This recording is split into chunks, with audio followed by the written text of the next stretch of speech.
Hey guys, Dobby back at you with another story.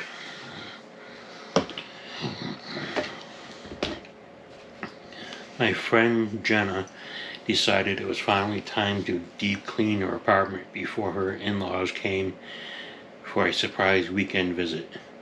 She's normally pretty tidy, but life had been hectic, so the place had that lived in by a tornado vibe.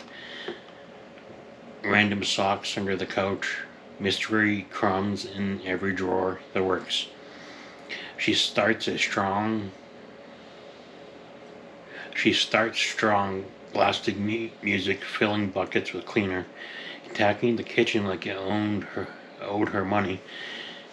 She's scrubbing the oven when she realizes the bottom drawer, the one nobody ever opens, is jammed shut. She yanks, nothing, yanks harder, still stuck. So she grabs a butter knife to pry it open like she's breaking into her own furniture.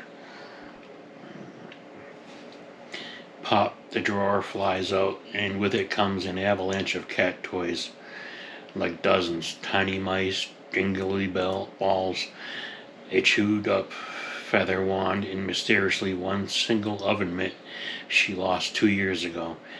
But the real star, a half-eaten bag of cat treats that somehow migrated to the back and exploded into a sticky, crumbly mess over time.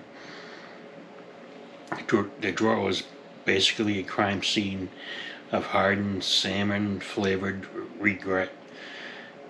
Jenna, undeterred, starts scooping the mess into a trash bag. That's when her cat, Pickles, a fluffy orange menace who thinks he's a supervisor, saunters in, smells the treats, and loses his tiny mind.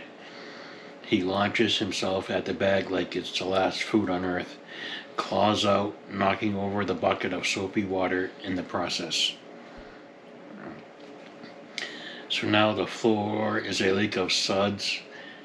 Cat is doing Olympic level parkour across the counters chasing the bag. Jenna is slipping around yelling, "Pickles, no!" The oven mitt is somehow stuck to her foot like a sad slipper.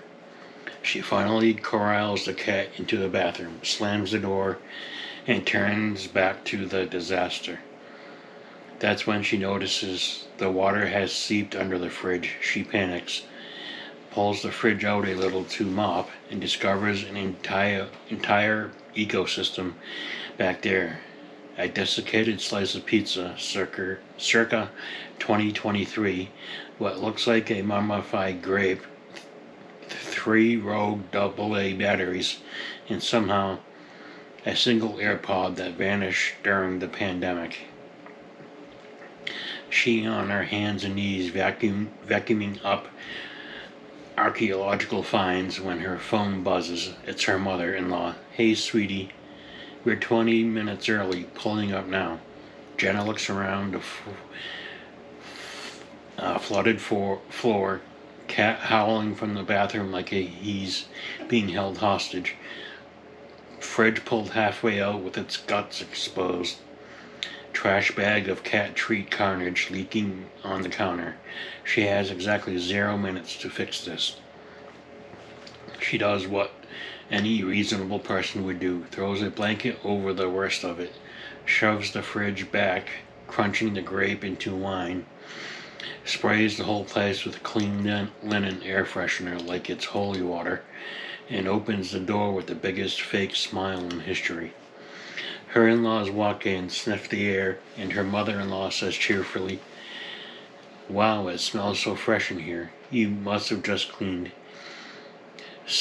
Jenna, still wearing the oven mitt on her foot like a fashion statement, just nods and says, "Yep, deep clean, real deep." They never found out about the cat treat Pompeii under the oven or the AirPod graveyard. Pickles was released from the bathroom prison looking innocent as ever, and Jenna now cheeks every drawer before company comes, because you never know what ancient horrors are waiting to betray you. Moral: deep cleaning is 10% actual cleaning and 90% discovering things you wish you could undiscover. Thanks for listening, guys.